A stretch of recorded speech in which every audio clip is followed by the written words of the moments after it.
Paulo Guedes diz que vai zerar imposto para reindustrializar o país.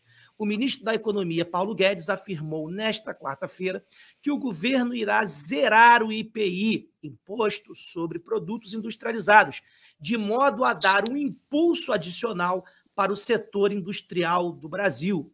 Vamos reindustrializar o Brasil. Vamos zerar esse IPI, afirmou Guedes, durante participação no evento da Expert XP. O ministro não detalhou, contudo, de que forma pretende promover a medida. O governo editou no final de julho um decreto que determina a redução de 35% do IPI sobre produtos que não são fabricados na Zona Franca de Manaus. Diogo, eu me lembro de uma entrevista que eu vi do ministro Paulo Guedes e ele dizia exatamente o que a gente sempre fala aqui, que é a questão da reindustrialização do país, que foi algo que o PT desindustrializou o Brasil. E aí, com isso, os impactos disso, óbvio, é que você tem perda, por exemplo, de empregos. Eles falam tanto em empregos com carteira assinada e eles mesmos desindustrializaram o país, favoreceram a China bastante e, com isso, nós tivemos uma queda brusca de empregos. E agora nós estamos vendo o ministro Paulo Guedes tentando recuperar aquilo que foi a marca dos militares, nos regimes militares aí a partir de 64, que foi a industrialização do país, a alta de empregos com carteira assinada. E aí a gente vê o ministro Paulo Guedes falar em zerar o imposto de IPI. E é bom lembrar que há bem pouco tempo atrás, quando a redução era de 35%, muita gente foi lá no STF reclamar, não queria que houvesse a redução de 35%. Por quê, né? Afinal de contas, se alguém está trabalhando para o Brasil, por que alguém tem sempre alguém querendo atrapalhar o crescimento do país, né, Diogo? Olha, não dá para falar em industrialização e pensar em indústria local, e isso bate com o que a gente falou agora há pouco. Eu falei sobre o empobrecimento da Europa, o empobrecimento produtivo que eu me refiro. Eles perderam cadeias produtivas. Estava muito bom fabricar baratinho com trabalho escravo na China e comprar baratinho no Brasil que apanhava na pauta verde. Estava muito bom assim. Recebendo riquezas naturais, sabe-se lá como, enquanto as ONGs preservavam o que eles exploravam. Maravilhoso. Era uma dinâmica ótima. Lucro muito com o trabalho dos outros e gasto pouco para comprar o que os outros produzem. Essa era a dinâmica. Nesse processo, a população europeia envelheceu, as cadeias logísticas e produtivas foram reduzidas e hoje a capacidade de produzir deles é muito pequena. A escravidão global, a China cresceu a partir dos anos 70, como comentou o Canuto, sequestrando a produção industrial do mundo com mão de obra gratuita. Vem cá fazer a sua fábrica no meu país, eu vou ser seu sócio com uma empresa privada, se é que vocês me entendem, não tem empresa privada na China, faz joint venture entre a empresa privada, a empresa nada privada chinesa e a empresa privada internacional, absorve tecnologia e começa a fabricar, começa com indústrias menores, depois vai crescendo e no fim o mundo todo para fabricar alguma coisa ou compra pronto da China ou compra componentes pré-fabricados na China para fazer a montagem no seu país. O mundo passou a ser dependente da China, principalmente a Europa. Por que o Brasil não sofre tanto assim, apesar de ter perdido a sua indústria? A nossa indústria era local, massivamente local. A nossa maior produtividade do ponto de vista internacional nunca foi industrial. Não é o nosso foco, nunca foi. Então nós sofremos menos. Veja que mesmo a China destruindo o nosso sistema industrial com produtos que chegam aqui mais barato do que nos custa fazer, ainda assim, o nosso saldo comercial com a China é positivo.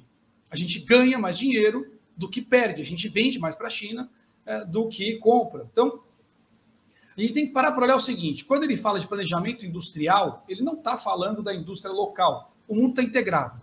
Se a Europa não pode mais retomar as suas indústrias nos seus países e manter na China, claramente não é uma opção, vai ter que ir para algum lugar. O Brasil tem total condições de receber grande parte dessas cadeias produtivas, porque tem mão de obra, porque tem matéria-prima, nos falta um ambiente favorável. Não é o primeiro movimento que o Paulo Guedes faz. Ele tentou replicar as vantagens fiscais da Zona Franca de Manaus para o resto do país e foi impedido por uma canetada da toga, sempre eles. Qual era a visão naquele momento? Olha como foi antecipado, lá atrás.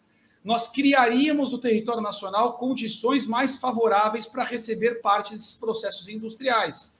Claro que a Zona Franca de Manaus não tem condições nem logísticas de receber estruturas industriais de grande porte, de larga escala. O que pode já atender, microchips, por exemplo, a Zona Franca de Manaus ajudou a suprir na cadeia global o que a China já não estava produzindo mais. Poderíamos fazer isso para várias outras. E acho que a visão é essa. Por isso a importância da água no Nordeste, da infraestrutura. Eu já vejo um planejamento mais amplo do Ministério da Economia e da Infraestrutura pensando em abarcar essas cadeias produtivas industriais que estão deixando a China e devem deixar cada vez mais. O processo foi acelerado com a guerra na Ucrânia e agora com essa tensão de conflito na Ásia, isso também deve ser intensificado. Acho que a visão é de longo prazo e para processos industriais mais robustos que podem, inclusive, explorar do ponto de vista da evolução tecnológica matérias-primas que só nós temos, como, por exemplo, o nióbio, grafeno, por aí vai.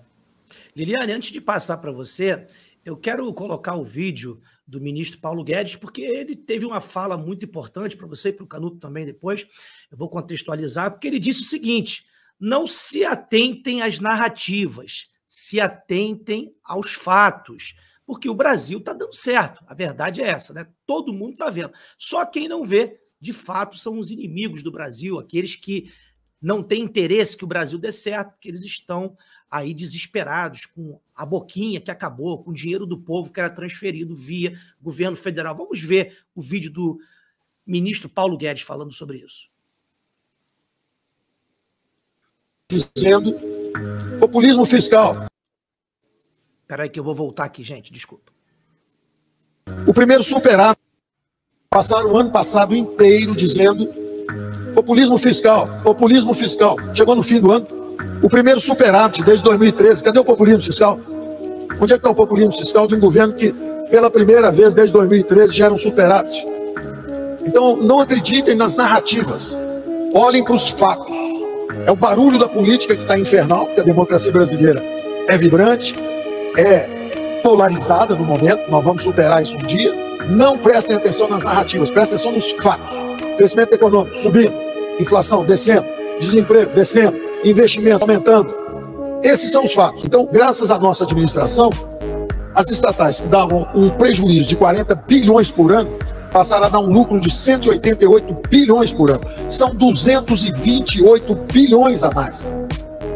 Então, se você tem esses recursos, vão pegar parte dos dividendos, que são nossos, do governo, e vamos transferir para os mais pobres.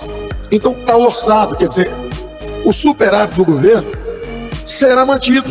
Nós tivemos um superávit no ano passado, vamos ter um superávit de novo esse ano. Então, está tudo dentro da responsabilidade fiscal. Só de ver esse vídeo aqui, já valeu a pena estar aqui, né?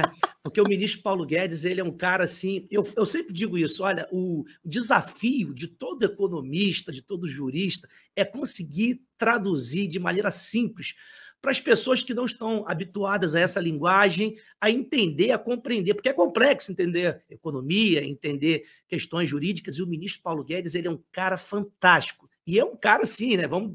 Vamos sempre lembrar que o ministro Paulo Guedes é professor da escola de Chicago, né?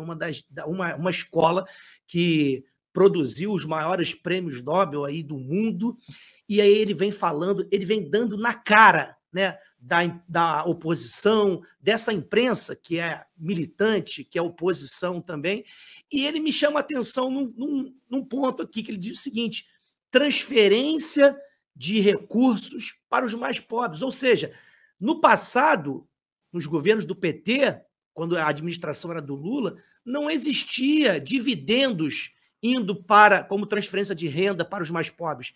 Os dividendos que existiam, porque não dava lucro, mas tinha divisão, ia tudo para o bolso do ladrão e para a organização criminosa dele. E hoje o que a gente vê é totalmente o contrário. É o Brasil dando lucro, né, como a gente viu aqui, não tem mais prejuízo, 188 bilhões de reais. E o que se faz com esse dinheiro? Aí sim, você transfere essa renda para os mais pobres. É por isso que o ministro Paulo Guedes tem dito que ano que vem vai ficar mantido os R$600 do Auxílio Brasil, porque o Brasil está dando lucro.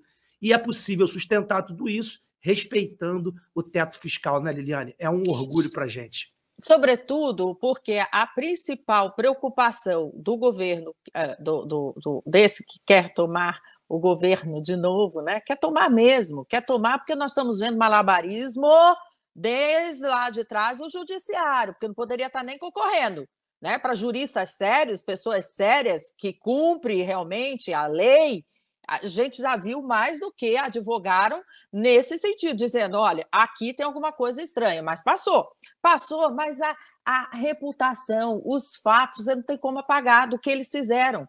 Eles passaram com força a mão no dinheiro do povo. Por quê? Quando bem administrado, quando chega lá em Brasília, que é o caso agora pelas mãos do Paulo Guedes, que é um técnico, ele não é político, ele não tem que atender a ninguém a não ser ao povo. Ele deve satisfação ao presidente da República, que o conduziu até lá, entregou a chave do cofre para ele, porque é disso que se trata, né?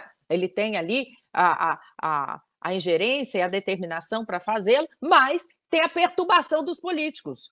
Porque, ficam todos aí de olho grande no caixa. Não, tem dinheiro. Vamos dar um jeito nesse dinheiro aí que a gente precisa dar um destino e rápido.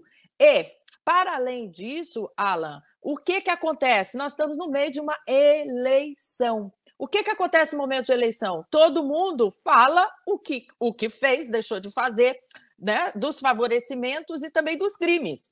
E agora eles tentam criar essa narrativa para poder abafar aquilo que o Brasil já sabe, ou esperamos pelo menos que saiba, né, que é o fato do governo Lula, né, tem sim por hábito esvaziar os cofres, e não é em favor do povo, é para os seus asseclas. Então, é uma forma, meus amores, que cada vez batem no Bolsonaro, cada vez eles esquecem, todas as vezes, eles esquecem que o Paulo Guedes é destemido. Sabe por que ele é destemido? Porque ele tem rabo preso, ele não tem lastro. Porque no passado, os ministérios que eles querem agora estão todos de olho preto, inclusive estão dizendo aí que vai ter um novo ministério, né? Se o outro chegar até lá de novo, vai construir aquele puxadinho lá que não trabalha a nosso favor. E como é que eu sei de tudo isso? Pela prova. Olha, você que administra o seu dinheirinho, vou parar de falar em nomes técnicos, econômicos, para dizer o seguinte: quantas vezes você não fez um sacrifício, né? Entrou até no vermelho ali e falou, não, eu preciso comprar o arroz e feijão da minha casa, meus filhos estão necessitados, então eu vou para o vermelho, eu vou arriscar, porque eu sou responsável, porque eu sei que tem uma previsão que está chegando dinheiro para cobrir minha conta, porque nós não somos irresponsáveis nem caloteiros, e muito menos ladrões. Então, meu povo, nós só temos que comemorar, porque esse é um governo sério e contra fatos não há argumento, contra resultados, muito menos.